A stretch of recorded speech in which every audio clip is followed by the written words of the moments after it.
to the city, baby. When you see us, so you know you really viewing greatness in the making. Double up on facts we stating. Podcasting, cruise control, city, state, the nation. So what you saying, what we saying, prime information. Facts, keys to the city, we unlocking the statements. Streaming every Friday. And ladies and gentlemen, we are back. Clovercrest Media presents Keys to the City. We're streaming on all social media platforms at Keys to the City as well as YouTube.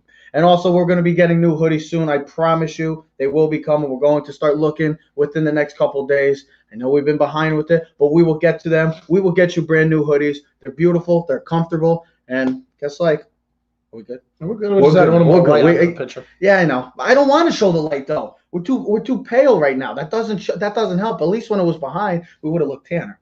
But what a night it was for the New York Yankees. We're going to get into that with the Joseph Aguirre in just a brief second. We're going to also talk about the Dallas Cowboys, one of the Super Bowl favorites, maybe coming into this year, 1-3 in that god-awful NFC East, in which the Giants are still only one game back.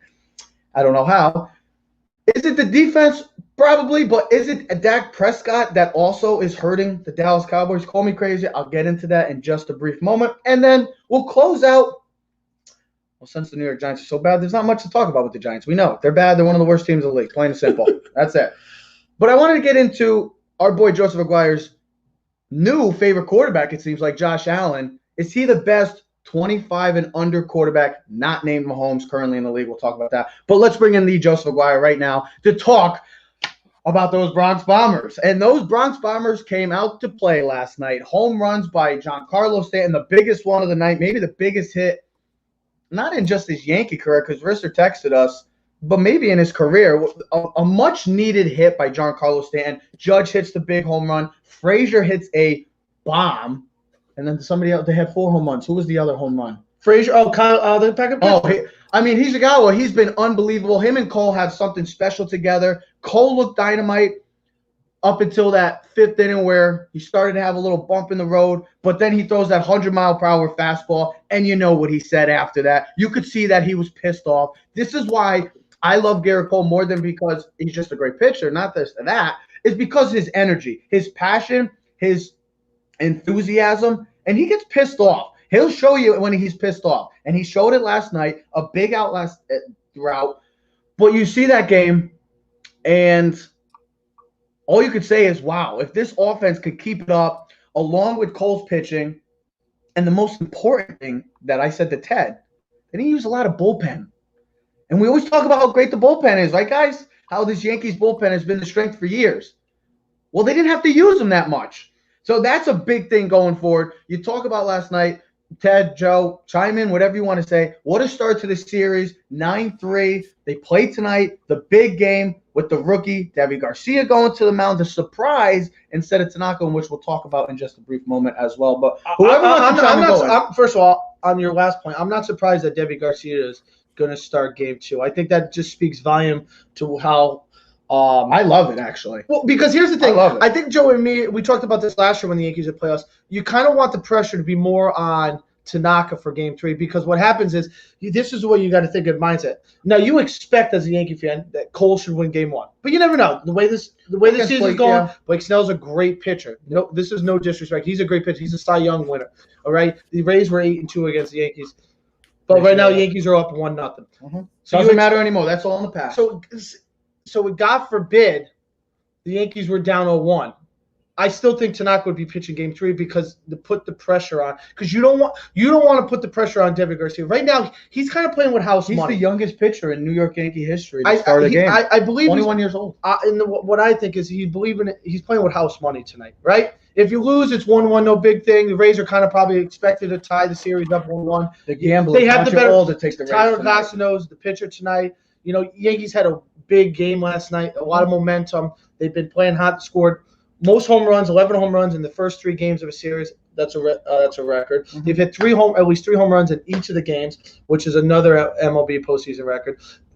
The lineup that we are seeing right now is what we all expect. And look at the pitchers they're hitting off. They just hit off. They hit the crap out of Bobby without question, the Cy Young, maybe the AL MVP, and Shane Bieber. Then they get Carrasco in game 2, and then game 3 you get against Blake Snell. All 3 great pitchers.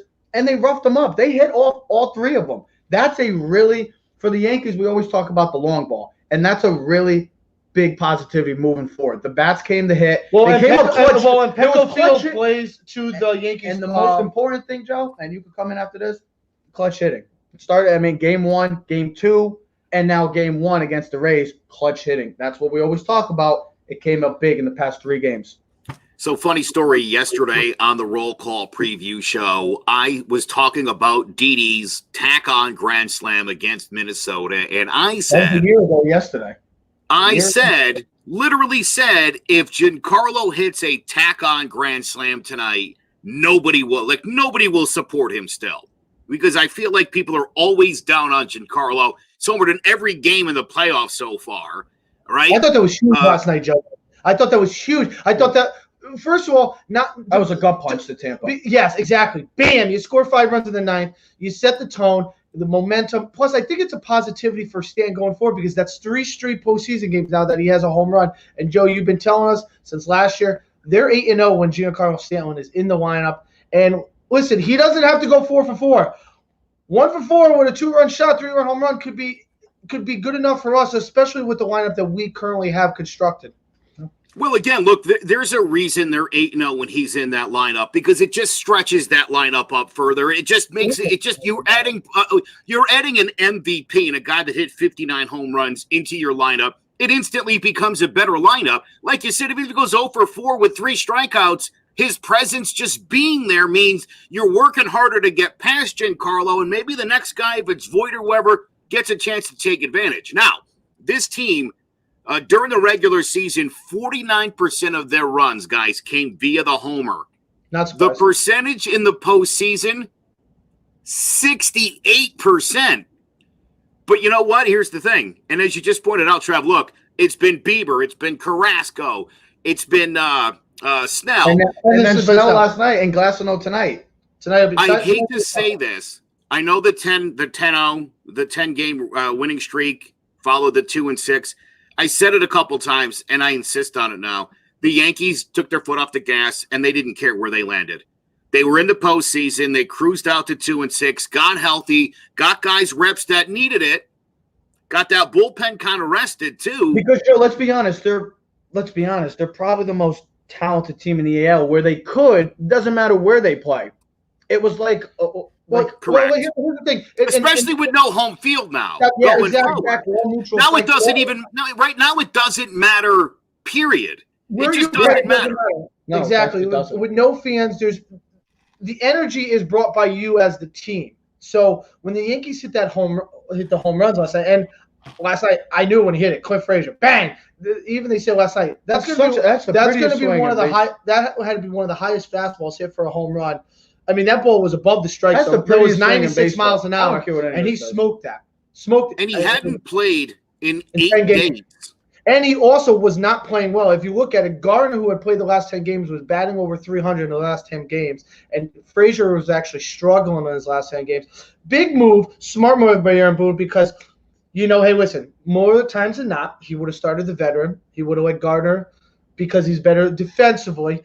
But I like what he did last night. You let the young kid play. He gets the early reps. He gets the home run. And then you bring in Gardner because he's the sure hands in left field later on. And it's a smart – I was kind of cursing him out, but Hicks last night, 3 for 4, clutch hits. It's what we kind of expect. That's, I think, why we, especially me and Trevor, are so hard on guys like Aaron Hicks because it's like, hey, you did pay him. I know it wasn't fortune, but you did pay him, all right? You have an expectation like, okay, you got to do something, bro. Like, you got to get off the Mendoza line. You have to be a little bit more than 1 for 8 every 2 3 games. You got to be able to just make contact, okay? Yeah. That's why I think we're so hard on Gary. And you think about what the Yankees did last night. There was no Gary Sanchez in the lineup last night, and the lineup was still superior, potent. And I said this in the series before. You don't need a great catcher if the rest of your lineup is doing what they did last night. You don't. But having Gary Sanchez puts you over the top because no one else in the league, except for the Phillies who are sitting home with Real Malto, don't have a catcher like that on the field. So that's such an advantage. Yeah. And putting Cole on the mound, game one every time. He had those two. It's been a thing for him this year. He gives up the home run, but he gave up 2 home runs. And that was it. And then he was strong, and he finished strong, and that's what an ace is supposed to do. He finished strong, and gave the Yankees what they needed for game one. There was a lot of positivities. One of the things, and Joe, we're going to get into this right now, is why I think the decision to bring in Deivi Garcia is a great move by Boone. And I know I know I've been hard on Boone. You guys always get on me for that, but I really like this decision because of the fact, Tampa had to use a lot of their bullpen last night. Curtis is going to be gone for quite some time. He threw for over 40 pitches last night. They had to use their bullpen. The Yankees didn't. They had one after Cole. It was Green, then it was Britton, then it was Sessa. Then it was Sessa. There was 3 pitchers. Yeah, because Chapman never even So came there was in. 3 pitchers, and it was all one. It was 1 inning pitch. So they didn't need to. They don't need to worry about resting these guys now. Where the Rays, they need to have Glasnow go for 6 or 7 innings tonight. Well, I wasn't aware. This series is 5 straight games. 5 straight. This is Tuesday to Friday. So with Garcia, even if he goes 4 or 5 at top 6, you still have a healthy bullpen. Whereas Tampa, they used a lot of their bullpen last night. They got beat up. So now they have to rely on maybe their best pitcher in Glasnow, and also the pressure's on them now. They're down 1-0, and knowing that Tanaka's in Game 3 with the history that he has in the postseason with a 1.56 ERA, that could mean trouble if they can't get off to a hot start against the Yanks tonight, against a younger pitcher, knowing that bullpen is tired, worn down, and they got to hope that their ace goes at least 6 or 7. So I like the matchup decision. You guys are aware that they – and I love what Boone is doing with that, knowing that his best postseason pitcher, not his best pitcher, but his best postseason pitcher, and Tanaka is going for the clincher tomorrow. Real quick, right? These are, if I'm not mistaken, these games are happening. Right, there's no off days in this series. No, there's no off days. So the they're straight. Right. Okay, so if I'm not mistaken, Wednesday, Thursday, Friday, and the ALCS is on Sunday. They said yes, it's an ALCS. And the Rays use most innings for their bullpen during the regular season of every team in the Major League Baseball. So here's what you're running into. And again, I didn't love this when I first heard it. And the more I think about it, and you guys have done a nice job kind of banging this out here. And I just had a thought, right? So, and as you said, Ted, they're playing with house money with Deivi. If you lose your locked 1-1, you've got Tanaka and Happ going in your next 2 games. You got to feel good about that. You still could get Cole for Game 5 if it got to that point. That's interesting that you should say that. I don't know if you're aware of this. Garrett Cole's never pitched on 3 days rest in his entire life in any situation at any level of baseball. Yes, I think they talked about that last year when he was pitching for Houston. Yeah, what was that last year? The question about him not pitching. That's why he wasn't in Game 6. Yeah. That's why they were holding him off for Game 7. It wasn't like they were like, if we lose 6. He doesn't pitch on 3 days rest. And so I think maybe if they decided, say they didn't want to go Happ in Game 4, would they go, like Ted just said, would they go and open them? I mean, would they thought just crossed my mind. And then maybe hold off Happ? Well, they thought about this being an opener game. There was thought process, but Boone had shot it down. That was the other day. So this could very easily become a bullpen game. I mean, if Garcia is giving up 3 or 4 runs in the 3rd, he's probably out. So effectively, tonight they're looking for 5 innings. Tonight they're looking for 5. Give us 5 solid innings, and then we'll do the 6, 7, 8, 9 thing. We'll go through probably 4 or 5 bullpen guys. Hopefully, we don't have to overwork them. Hopefully, we can jump on a lead early so that we could, really play. You have some wiggle room. Yeah, listen, I'll say that, right? Get this kid 21 years old. Let's go back a few years to the Severino postseason start of the wild card game with the Twins. And you remember I told you guys we should start CeCe. I'm worried about Sevy. Sevy had never pitched, not even in Little League had he been in a postseason series of any sort. I thought Yankee Stadium would be too much, and it proved to be too much for Sevy. Obviously, they ended up winning that game. But there's no crowd now. There's no crowd. So bam. Not only is there no crowd, Teddy, you're not even in New York. Yeah. I mean, I watched a game yesterday, and it didn't feel like a regular season game, but it's not going to feel something real until at least the World Series. The ALCS, I think they might be having. No, is it in Texas? Yes. So they might be having. ALCS, so you're not going to really feel anything until at least the Championship Series and the World Series. Where they're allowed to have 11,000 fans. Although, I got to be honest, I don't know if I like the idea that if they get Houston in the next round, that you're I mean, is the series moved to Texas next round, or is this? So the ALCS and the NLCS is in Arlington, and so is the World Series. So right now, NLCS. Yes, Oh, wow. yes. So I like that. There's 4 bubbles right now. So like the Yankees and Rays play in San Diego. I like it. Dodger Stadium is where the Athletics in Houston play. Minute Maid Park has the Braves and Marlins, and then Arlington has the Dodgers today at 1:00 against the Padres. 1:00, huh? 1:00 and 9:00 are the game saved for the NL. 1:00 and 9:00. Yes, 1:00 and 9:00. Real quick, can you imagine if the Houston Astros make it to the World Series, end up basically with home field advantage and with a really nice crowd, having had a losing record and having had all of their regular 300 hitters hitting the 220s?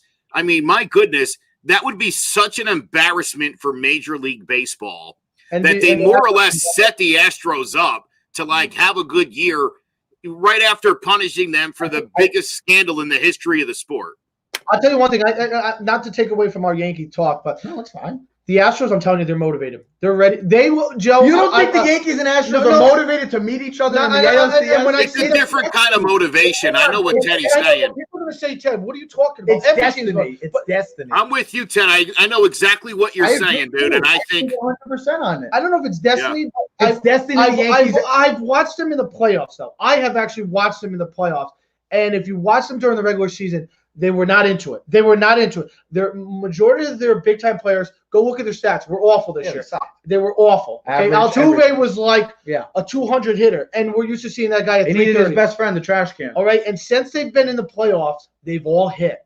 Springer, Correa, Altuve, Bregman. Yeah. They look like I'm telling you, they have totally flipped it. Destiny, They were boys. like, I'll put this way, they were in a fog for the first 60 games, and now they've kind of like resurrected. The light has opened. No, they're in the playoffs. It's just like the Yankees. The Yankees could have hold on. The Yankees could have been the last seed. flip the switch. Like the Astros. Those two teams could have been the bottom of the food barrel and still made the playoffs. And they're that talented. They're more talented than any other team, not named the Dodgers, maybe in baseball, that they can, doesn't matter where they are put, they can win just based off of talent. And that's why I think no problem. It's going to be the Yankees and Astros. It's destiny for all we talked about since the beginning. I don't like the destiny since talk. the beginning of last year, since even this year when we started talking about all this cheating of with the Astros in 2017, and then last year we had all the skepticism of that banging of we never knew if Altuve was cheating.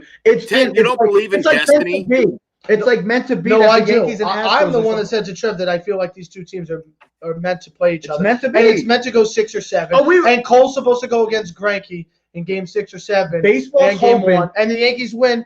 Baseball is hoping for Yankees, Astros, Dodgers, and Braves. I think that I would have to say that's an like without question. That's a win-win. No matter what happens, you've got any one of those situations is a win for baseball. Any of those 4 teams gets to the World Series. Especially with the Yankees, especially with the Dodgers.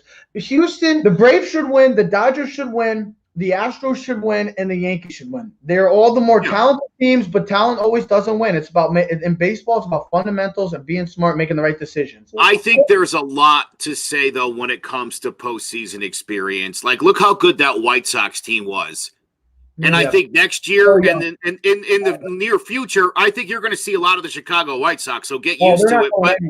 But this year, in a short series, in a weird year, they don't have the experience to step up. And if you look, other than the Padres and the Marlins, really, generally speaking, the team with more playoff experience or that's got a longer run of postseason experience are the teams that are now in the next round.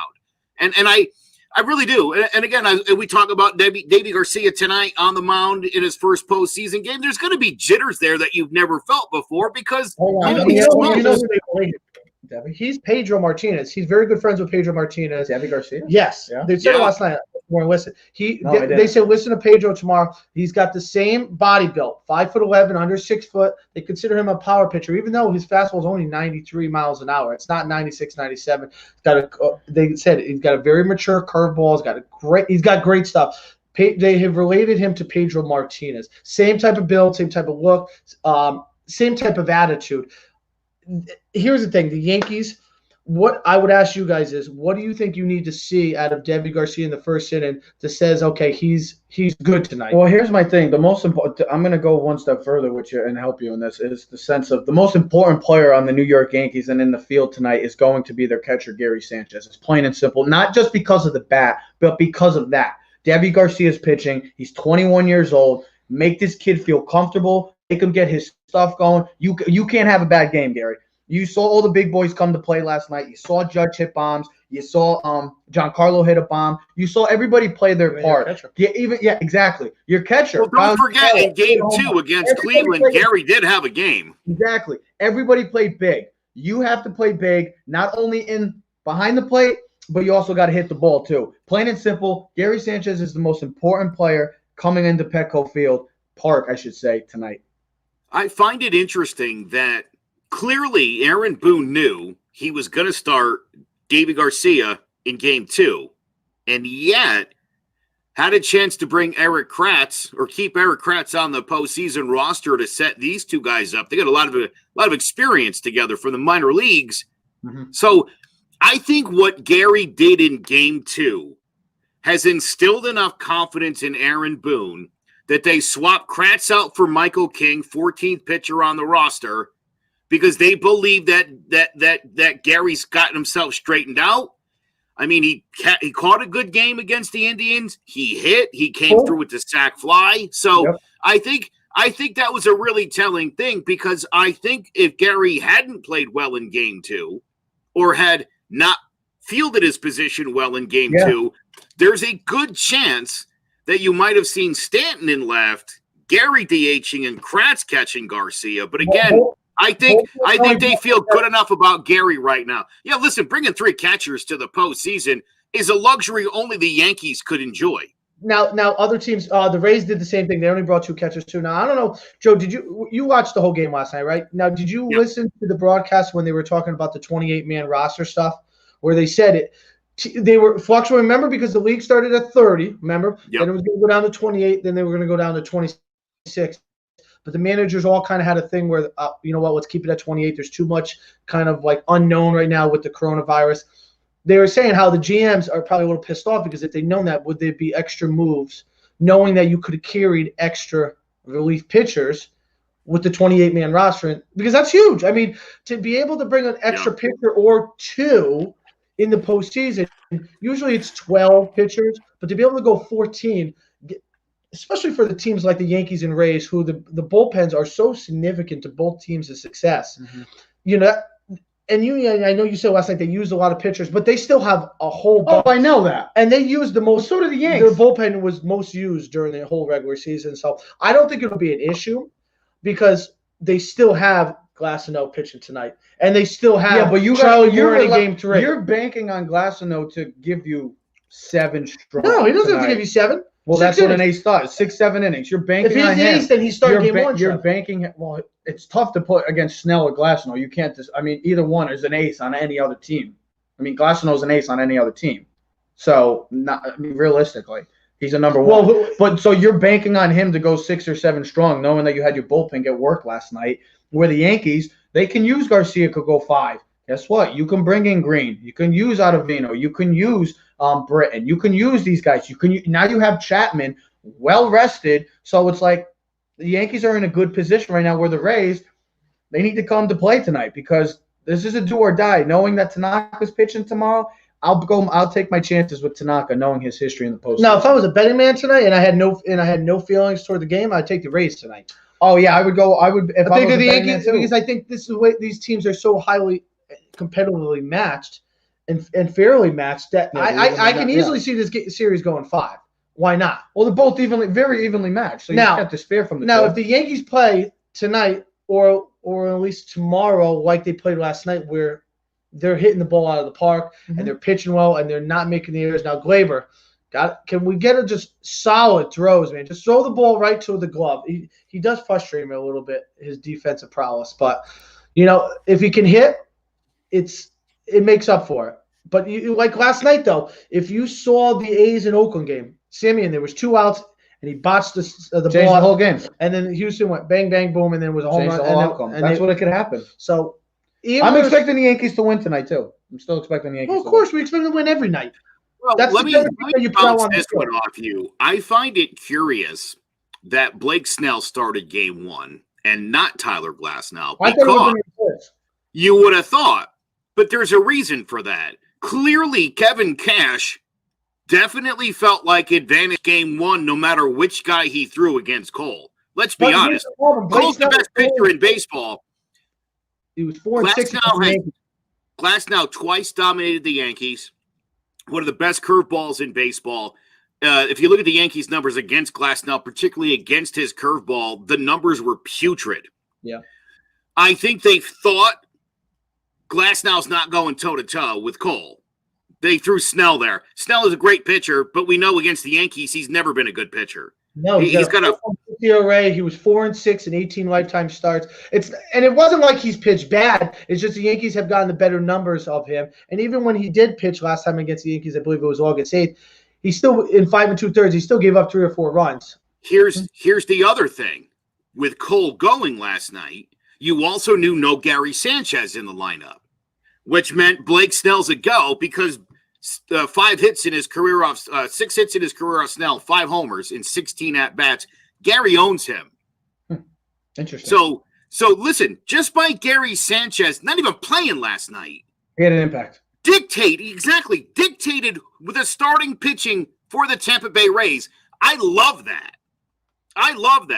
Now, you throw Davy Garcia in this one. If you can get a win, it's over. The series is virtually over at this point. Yeah, you could sign our ticket to the ALCS.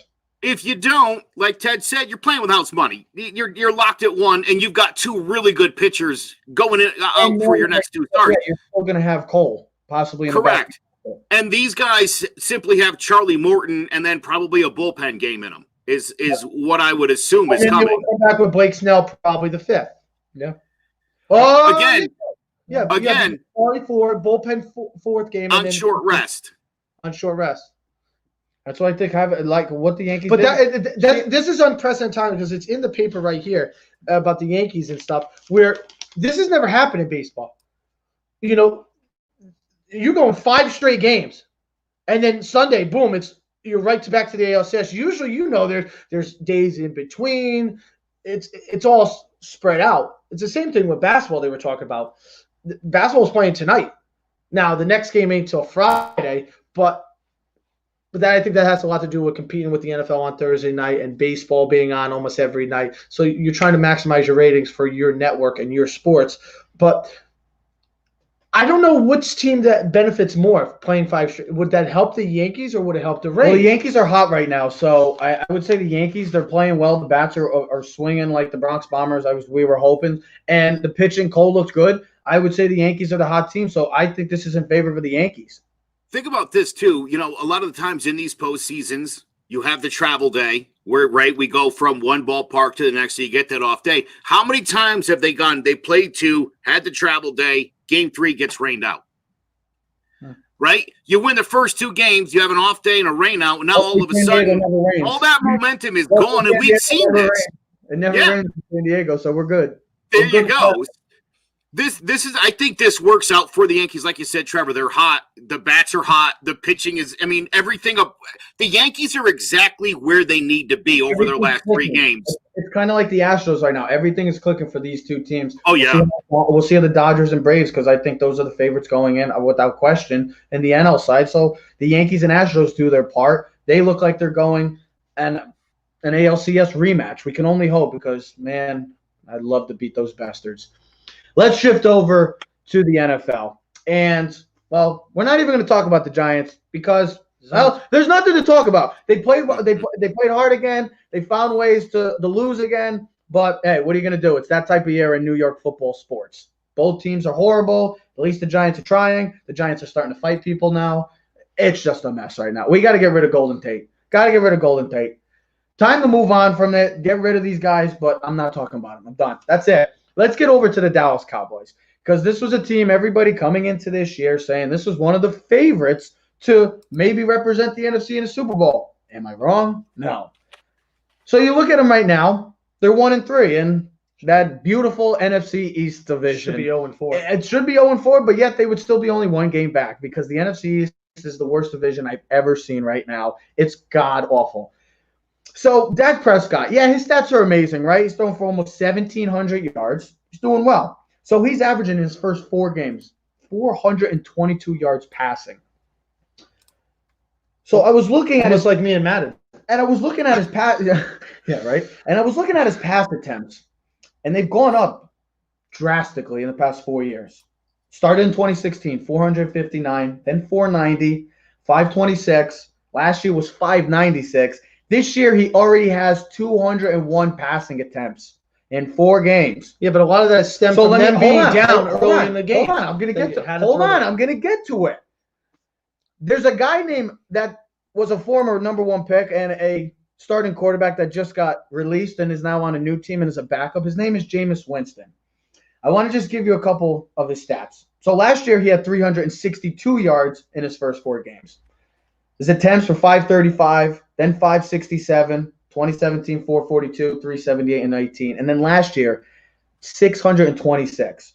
My point is what I'm trying to say is there's a guy in the backfield in the Dallas Cowboys named Ezekiel Elliott. And to some, maybe the best running back in the game. I'm going to give you his stats as well in the past 4 years and how it's dipped down. You don't really need his stats. You could just not his stats. 322 carries, 242, 304. He only had 242 because he got hurt. He got suspended. He had the suspension, and he almost had 1,000 yards. This year, he only has 70 carries with 273 yards. Hopefully, you didn't draft him. Here was the thing that was people were getting nervous about with Mike McCarthy. He doesn't like to run the ball. Just asking Green Bay. He doesn't like to run the ball. So you want to give the quarterback the chance. Dak's stats are beautiful. Looks great, right? They're 1-3. They're getting away from their strength. I know their offensive line is beat up. Lael Collins is out for the year. Travis Frederick retired. Tyron Smith's battling an injury. But when you have a guy like Ezekiel Elliott, who, like I said to some, is the best running back in the league, and when he's going, he's going. Feed him. They're not feeding him the ball. They're feeding Dak the ball. Now, maybe this is, let's see what he's made of to give him the contract. I don't know. I'm not in the Dallas organization. But when you have a guy like Ezekiel Elliott who is a 3-down back, Joe, he's averaging a career low 68 yards per game. He's not even averaging 20 carries per game in the first 4 games.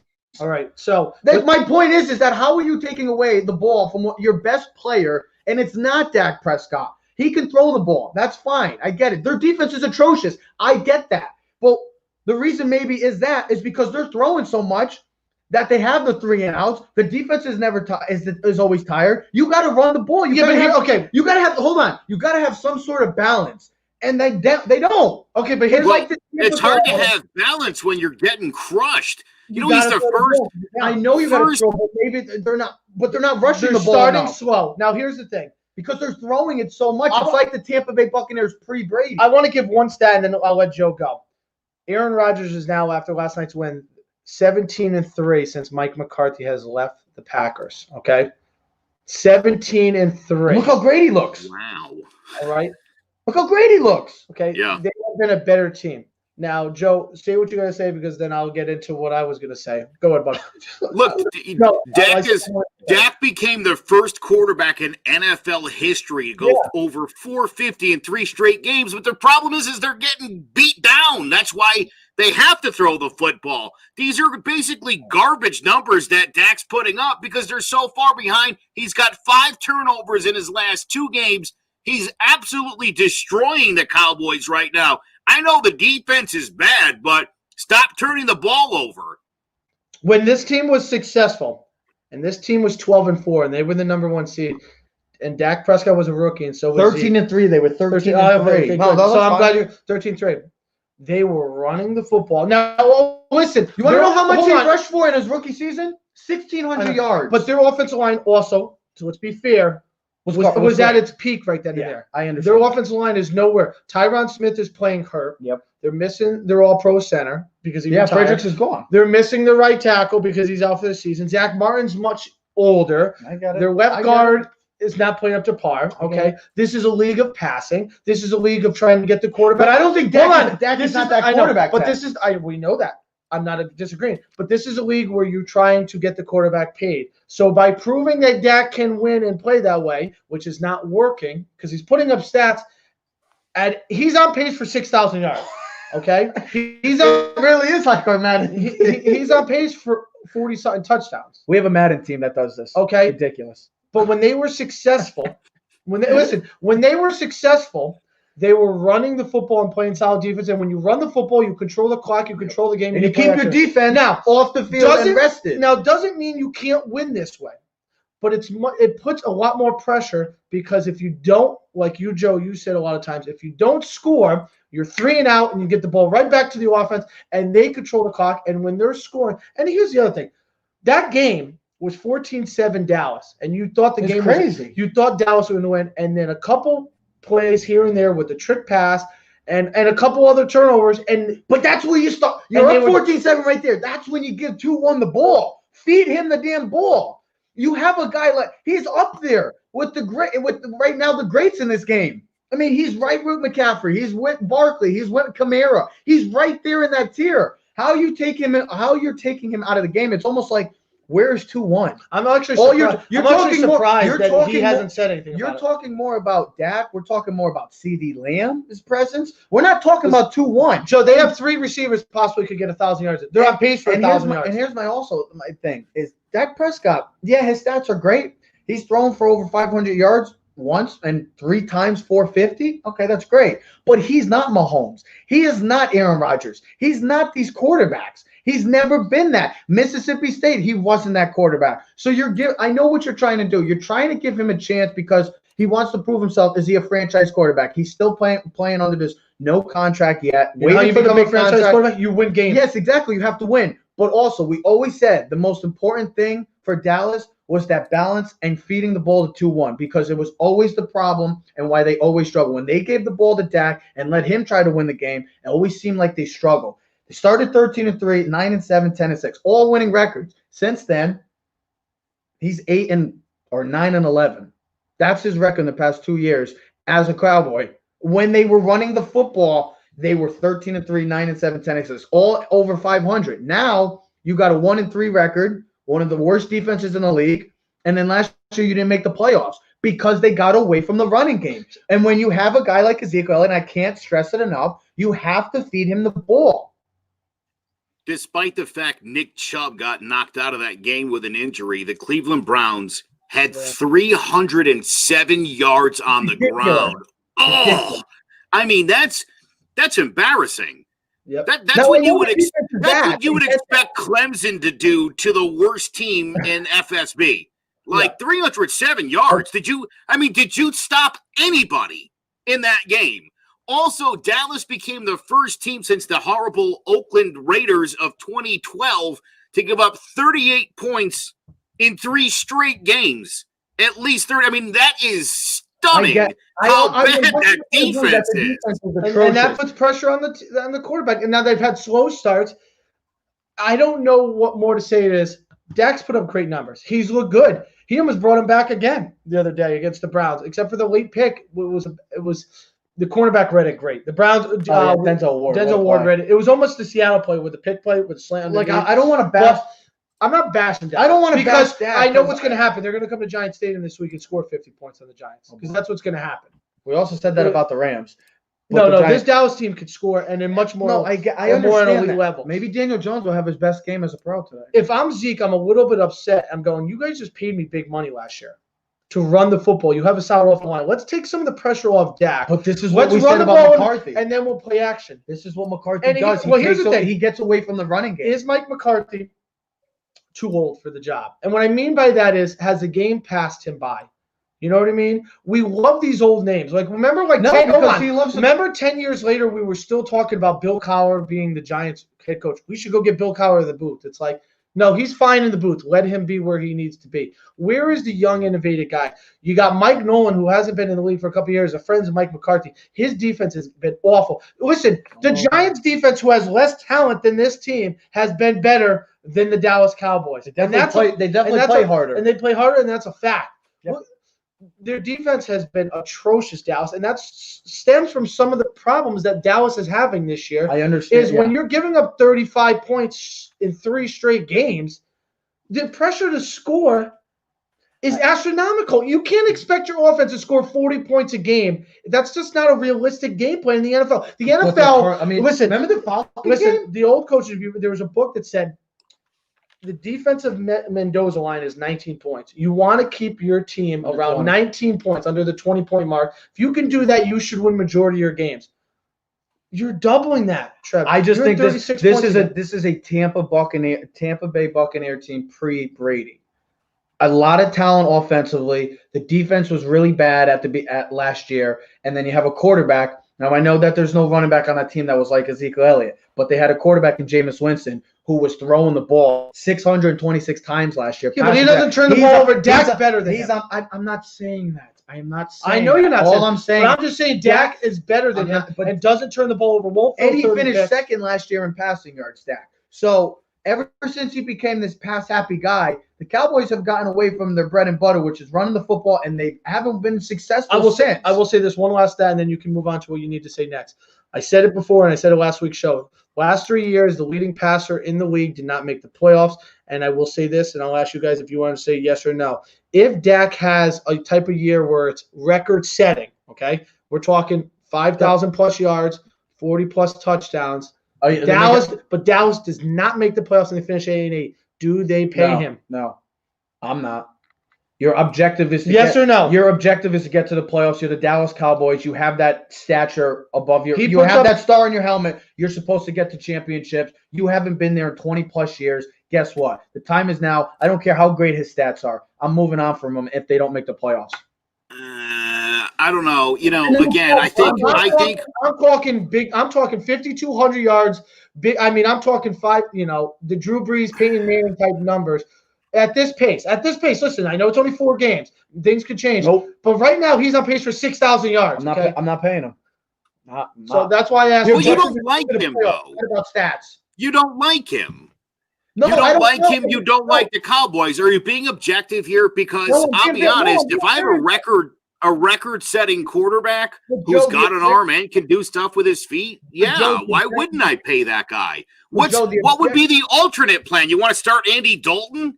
You think Andy Dalton's going to turn the Cowboys around? What if they decide Jerry Jones? Jerry Jones likes to be brash and bold. He might want to go, there's a guy named Trevor. Who knows? I know it's crazy, but what if he gave a freaking Mike Dick a Jerry Jones, the number 1 pick. Jerry Jones happens to be a very good friend of Donald Trump's, and they have one thing in common, the inability to ever say they're wrong. You think he's going to turn? I mean, he's been supporting Dak from day one. You think he's going to be like, yeah, I was wrong. I don't see Jerry Jones saying that. I'm not trying to be biased. I know what Dak Prescott is. It's just like a Kirk Cousins. He's a middle of the pack guy. He's not going to be a Mahomes. He's not going to win you a Super Bowl with him being the best player. It's just not. He was like that in Mississippi State, and he's continuously showed in the NFL. He's been good. He's improved. I think he's. Right. I was going to say, would you say he's a better player now than when he got to the league or when he was at Mississippi State? But this is so. Not his Is there not more room to grow if you're Dak Prescott, who, by the way, lost Jason Garrett and that relationship? So there's something to that too. Here's also my point about that. It's not about stats in the NFL. It's about getting to the playoffs. And when you're the quarterback of the Dallas Cowboys and you miss the playoffs not 1 but 2 straight years in a division, knowing as well, Joe, that this division might get a team realistically that's going to maybe win 6 or 7 games right now. We don't know yet at the end of the year, but right now through the quarter of a season, guess what? This division doesn't look like it's going to have a 6 or 7 win team. The Giants are 0-4. We're talking about them being the number 1 pick in the draft, and they're only a game and a half back of the Philadelphia Eagles. Think about how bad that is, that division. So I'm not trying to be biased. I don't like the Dallas Cowboys. I don't. Everybody knows that. But when a guy doesn't make the playoffs and his stats are 6,000 yards, good for him. Go play somewhere else. You're trying to get to the playoffs, and especially Jerry Jones knowing that he wants to win a championship for so long, and they can't even get to a playoff 2 straight years. Dunzo. I'm not trying to be biased. Dak Prescott or Daniel Jones? Who's the better guy? Who would you rather have right now to be working with going forward? I'll put them both on Dallas. I'll still take Dak. Right now. I would still take. There you go. I'll take Dak because Daniel Jones has. I'll take Dak over half the week. Daniel Jones has I'll taken take Dak over half the week. Daniel Jones. I think right, sure. And listen, I think Dallas would have to ask itself, if we let Dak walk, who's the best option? can we find somebody better than him? And I would say they make a bold move like a Trevor if they ever. Sure. Not Trevor Lawrence. You're not going to get Trevor Lawrence. How do you know? No, they're not. Because they're not going to number one because they'd have to fortune Right. all franchises. They don't have the money. They don't have the cap. They just paid everyone. Well, guess what? But they're also missing a quarterback and this is a Trevor Lawrence. They can't. They could go get a guy like a Justin Fields. Well, here's my thing. We all ever hear about Trevor Lawrence, but you can't miss prospect. He's John Elway. He's not going past. So with that team that's so talented, the Dallas Cowboys, you get a quarterback. So you think the Giants are going to trade the number one pick to Dallas, Joe? Give him Trevor Lawrence? I never said. yeah, definitely. Like a Mike Dick would trade. What if they gave him? I'm just saying that if Dak doesn't make the playoffs, I don't know. You have to seriously. I don't think Dak is going to make the playoffs, and I think it's going to be interesting to see what happens at the end of the season. But again, my question would be this. Short of Dallas losing out the rest of the season, again, there's no Justin Fields in their future. There's no Trevor Lawrence in their future. So the question is, do you want Andy Dalton as your starter in 2021? I'll speak for everybody now and just say no. Of course you don't. So the question becomes, is there somebody out there you can have behind center in 2021 who's better than Dak Prescott? No, there's no backup. No. There's no nothing. We just no, not at all. There's not another option for Dallas that you can literally say is the equivalent or better than Dak. That option's not available. Because So then you you're have either to gonna stick with Dak until it works. And listen, it's unfortunate that he follows Tony Romo in that long line of Loserville, where the great regular seasons and nothing in the postseason. Joe, do you know Tony the last Romo is quarterback great. threw for 500 yards and lost? Do you know the last quarterback who threw for 500 yards and 4 touchdowns and 4 touchdowns and lost? His name is I'm Tony gonna- Romo. Tony Romo. Oh, okay, that's hilarious. Yeah, Must be a all Dallas. right. It must be a Dallas thing. But that's the answer to your question, Joe. That's what I do. You have to really think hard about it. If they don't make the playoffs 2 straight years, Dallas Cowboys, you really have to think I don't about. blame him. I blame the coaching staff because I won't get into it because we got something else. But I blame coaching. Just look at the game last night. The Patriots should not even been close to that game. Now you look at the score, and people are like, they got crushed. No, they didn't. Watch the game and really understand the game of football. Patriots were in that game the whole game. They got screwed If they on the had back. Cam, they might have a chance. They to win got that screwed game. on the call. If Cam was playing last night, they maybe win that. Yeah, game. speaking of that question, So- Cam Newton's value really showed last night. With that being said, is maybe they should have kept Jason Garrett. Well, since we're talking about quarters, I want to close out with this. We're not going to put him in because he doesn't make the age. He's too old. He's an old fart. Josh Allen, your boy Joe, has been climbing up the MVP ladder, maybe the quarterback tier rankings right now. He's been, lights out so far. And the Buffalo Bills, hey, Chiefs, Ravens, Steelers, better watch out. The Buffalo Bills are a legit team to maybe represent the AFC because they have a great defense. They got a great coaching staff. They have a quarterback that's emerging as a star. They got a good run game, and they got some weapons on offense to help that quarterback. But my question to you both is, Josh Allen, he's at 25 years old, or 24, I should say. So is he the best quarterback, not named Mahomes? And for everybody that's listening, Mahomes is not in this. He's out. So Josh Allen, is he the best 25 and under quarterback? And I'll give you the names. You tell me. Josh Allen, Minshew, Burrow, Watson, Goff, Herbert, Kyler, Darnold, Lamar, Daniel Jones, or Mayfield. If you had to pick, who is the best 25 and under quarterback, and is it Josh Allen? If so, I'm sorry, did you say Lamar Jackson? I did. I said Lamar. I would take Lamar and Watson over Josh Allen. Really? No, you can't. Hold on. You don't get to take Watson. Hold on a minute. Tap the brakes. Just tap the brakes for a minute. Teddy, you can get right back to what you're saying. We got to tap the brakes for a minute. He's interrupting you. No, that's fine. I love it. Hold on, but let me tell you why. We just sat here and bashed Dak Prescott for not winning any friggin' games. How are you going to say Deshaun Watson, who's led his team to an 0-4 start, is still he's not a top 5 quarterback anymore? Huge step back, and you could blame. Listen, you could blame the team. You could blame anything you want about that. But for right now, and I love Deshaun Watson more than most people do. Okay? I love that kid, but I got to drop him off my list right now for Josh Allen. simply because he's not winning any football games right now. And we literally can't have a conversation 10 seconds ago where we bashed Dak for the same thing and we're going to propel. No way. But I'll tell you one thing. Way. If Watson's on the Bills and Allen's on the Texans, the records would still be the same. Bills would be undefeated and the Texans would be 0-4. But they're not. I know. Don't play the hypocritical BS. I know, but here's the thing. You make the same argument if Dak was on the Chiefs and Mahomes was on the Cowboys, things might be. But here's the thing: the Bills have beaten really one good team, maybe, and that's the Rams. They beat the Raiders. They beat the Miami. They beat Miami. Okay. The Raiders were good before that game. They lost it. Now the Raiders are bad. Here's the thing, and they almost lost to Miami. Well, they got a huge game this week against Tennessee, and that's gonna be a real good game. Is Tennessee playing this week? Yes. Is that game guaranteed to play? I know that. Now listen, Josh Allen right now. Anything's guaranteed in 2020. So here's the thing. To the question, scheduled, yes. Josh Allen is playing at an MVP elite level. The numbers back it up. Said it last night. He's on pace for a total of 50 touchdowns and over 4,000 yards passing. 50 touchdowns? On pace for a total. Rushing and receiving. Wow.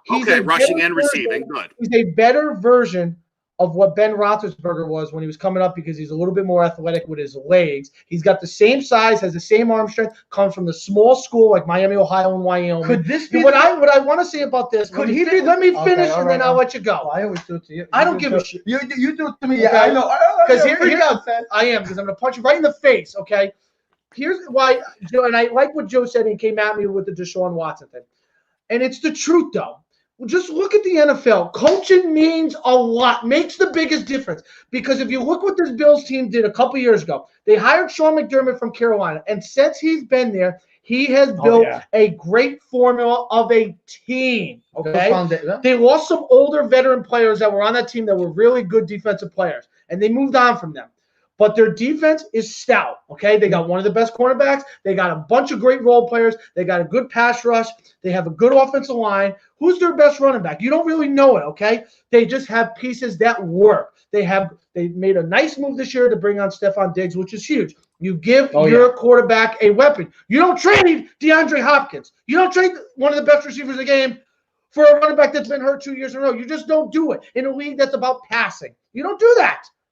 You don't give away your best weapon. Okay, you don't trade away all your first-round picks for the next 2 years. You don't be over the salary cap. Excuse me, I get excited. I move the camera. You knock the computer. Okay. I'm going to knock your face off. You break the computer. Deshaun Watson's been sacked more than anyone in the league the last 3 years. Gets killed. Okay, he makes plays, but they don't have the personnel, and it speaks volume because look at the Browns now. Now they're 3-1 because they. I like the coach and Stefanski. He understands that you can't have Baker Mayfield throw the ball 40 times a game. Their motto is run the ball 40 times a game, play action pass with Baker Mayfield, which the Cowboys should be doing with Dak, and that's how you win football games. See, not everyone has Russell Wilson. Not everyone has Mahomes. Not everyone has Rodgers on the backfield. The Bills, though, are understanding the first couple of years, how are we going to win football? We're going to run the football. We're going to play great defense, and we're going to make sure our quarterback doesn't turn the ball. Well, now this year, he has taken a next step up. He has graded up to the elite level. And I'm going to add to you. He has made all the plays. He's at a 70% completion percentage. He's running the ball. He's throwing the football, and he's accurate, and he's not turning the ball over. And his team plays solid defense, and they're winning football games, and that's a huge And that's why I'm coming in. That's why I'll take him right now. Oh, it surprised me. I can't believe it because I'm a huge Deshaun Watson and a Lamar Jackson fan. I take him right now because he's continuously improved his game where we're still asking questions about Lamar's throwing ability. We know what Josh Allen can do. He can throw about 100 yards if he wants to. Him and Mahomes have the two strongest. It just was always his accuracy. If he could ever get the accuracy on point, and he's looking great. His completion percentage is up. Everything is moving up. He can run the ball. He's a tough, hard-nosed runner. He can do everything. Lamar, we're still waiting for Lamar to take that next step in the pass game. We know what he is as an athlete. He's the best athlete maybe in the entire league. But when he needs to continuously improve, whereas Josh Allen has taken his step to the next game. You know how I said in the beginning of the year, Deshaun Watson, maybe the Big Ben? Can Josh Allen and the Buffalo Bills be like the Pittsburgh Steelers of the old with the Patriots and the Chiefs, or not with the Patriots and the Colts? Whereas you had the Ravens, you got the Chiefs now. Could the Bills be that third team, being Big Ben, looking like a Big Ben clone of Josh Allen, and then that defense, great coaches have just like that Pittsburgh team? Can we be seeing that right now in the AFC East? Because right now they got a 2-game lead. They got a big lead in the AFC. Yeah, and I think that lead's just going to continue to extend. I think they're going to win that division by 4 games when all is said and done. I think the Bills are a 12-win, 13-win team. The Patriots look really good with Cam on the field. With Cam off the field, they don't look as good. They look like a team that can hang but can't win when Cam's not on the field. And I think it's going to be a real issue for them. And the rest of the division's garbage. I look at, you look at the teams that are successful, look at the coaching, look at the teams that are built around. Like, we talk about the Giants so much. Bad everything. And I'm not blaming Joe Judge for anything, but it stems from the top. They talk about it. You need to have great ownership. You need to have a good GM. You need to have a good coach, and you need to have a good quarterback. But they all have to be in sync with each other. So, and what I see is the teams that are continuously are 0-6, 0-7, there's a chink in the armor where it's not there. It starts at the top. There's something wrong with it, and it's broken, and they don't know how to fix it, and they keep trying to put super glue on it, and it doesn't hold. So the Bills have built something special right now, and it's been stemming. Now, can they go to the Super Bowl? Yes, they have the type of team with solid defense, with a running back and a quarterback. They're going to make the plays. Now, what we're going to ask from Josh Allen down the later in the road is, in the big games, can you make the play when it matters? When your team needs you to make the play, are you going to be ready to step up to the plate and knock it out of the ball? Well, his numbers are just as good as the previous 2 MVPs in Mahomes and Lamar, so he's on pace to right now to be one of the favorites to win the MVP. And we know what he can do athletically running the football, because last year he had over 600 yards rushing. Is Josh Allen the best 25 and under? If not, who? Quick. We're going to close out. I'll put it this way, and I'll answer it. He is playing right now as the best, but I would still take Watson and Lamar. But the question with all 3 of those guys that we're going to name is, they all still haven't won in the postseason yet. Okay. Joe, would you say Josh Allen's the best quarterback 25 and under, not named Mahomes? I think Lamar and he are definite. I mean, unfortunately right now, I got to throw Watson out. I don't think Watson's in the top 5. He's got to start winning some football games. And I think right now, if you asked me, I think Dak actually moves ahead of Deshaun just based on the stats he's been putting up. So that's where I'm at. But, yeah, I've been saying, I think Allen is a top 5 guy. Obviously, Russell and Mahomes and Jackson, and there's no reason why Allen can't be. He's played like it, so you're not wrong. I mean, he's having such a good year that it's getting taken away from the play of Russell Wilson and Aaron Rodgers, of how great those 2 have been right now. Those two are on a ramp, a meetup in the the NFC Championship. Those 2 games look great. Or those 2 teams look amazing. Isn't it nice? Wait, hold on. Isn't it nice that you can mess up the ALDS and the NFL just because it's all happening at the same time? When we thought none of this was going to happen, and now we're like, wait, what's going on? Baseball and basketball? Yeah. I'm getting excited. Good problem to have. I'm getting excited for tonight's game.